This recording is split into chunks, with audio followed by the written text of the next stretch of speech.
How do you view what Snowden has done?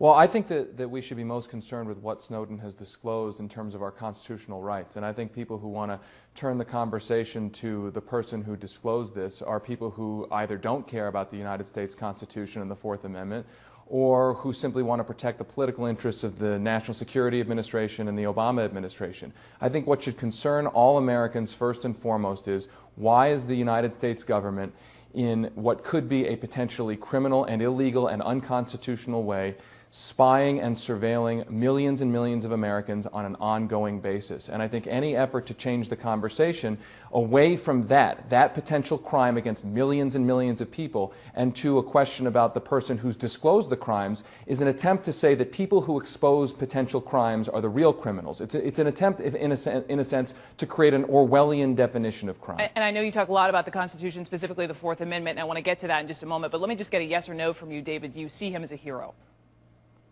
I see, look, I think we have to find out all of the disclosures, whether they were done properly, whether they were done with national security in mind. But I think that whistleblowers in general, we need them, and they are heroes. General, you disagree?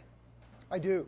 Look, the presumption of David's comment is that the U.S.'s activity in terms of national security is a crime, and that what this young man has revealed is a crime. That is not the case at all. In fact, we've got a big problem if the Justice Department, the executive, and the judicial all are now kind of rogue and moving down a path that we cannot trust. The real issue in my mind is you've got this young man who has the very highest security clearance, and he broke the rules. He doesn't have the right to do that. If he disagrees with the program that he was a willing participant in, he needs to step away, stop doing the job, stop taking the paycheck, and then get back into private life, drop the security clearance, and then he also has some non-disclosure issues because he's had exposure to this information.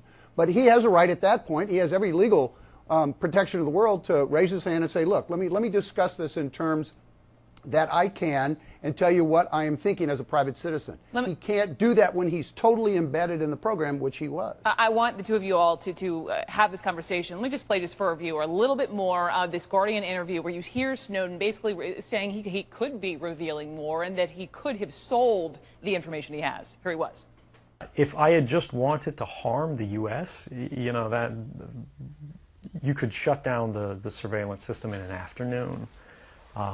But that's not my intention, and I think for anyone making that argument, they need to think, if they were in my position, and you live a privileged life, you're living in Hawaii, in paradise, and making a ton of money, what would it take to make you leave everything behind?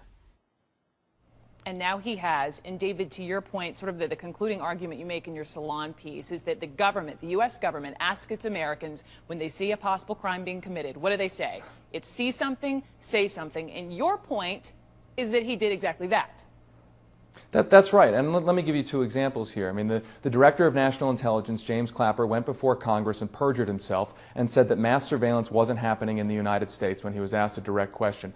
Same thing for the head of the NSA. So at one level, you could simply argue that someone like Edward Snowden saw these officials perjuring themselves before the United States Congress and went forward with information in one of the only ways that he could to call out blatant crime. I mean, you can find that videotape. It's out there. You can see James Clapper lying to Congress. And if we're going to have any chance of Congress actually regulating the NSA, then we need to make sure that information comes out so that Congress knows when it's being lied to by Obama administration officials and the NSA. General?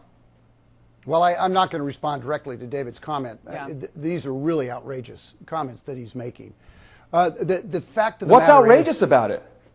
What's outrageous about it? James Clapper went before Congress and said there is no mass surveillance on the United States. The fact of the matter is, this young man has been given a great privilege, as he indicated.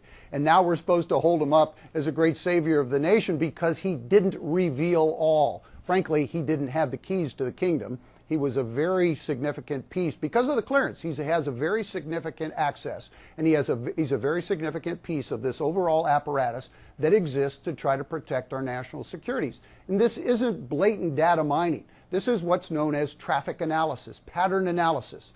that entities talk to entities, and there are relationships among those entities. It doesn't get into the content of that data. And if there was a U.S. citizen involved, or the presumption that there was a U.S. citizen involved in this, you'd have to go to the FISA court to get yourself a court order so that you could mine that data very, very specifically. Okay. And that's not the case here. Gentlemen, we're going to leave it there. David Sirota and General Spider Marks, thank you very much.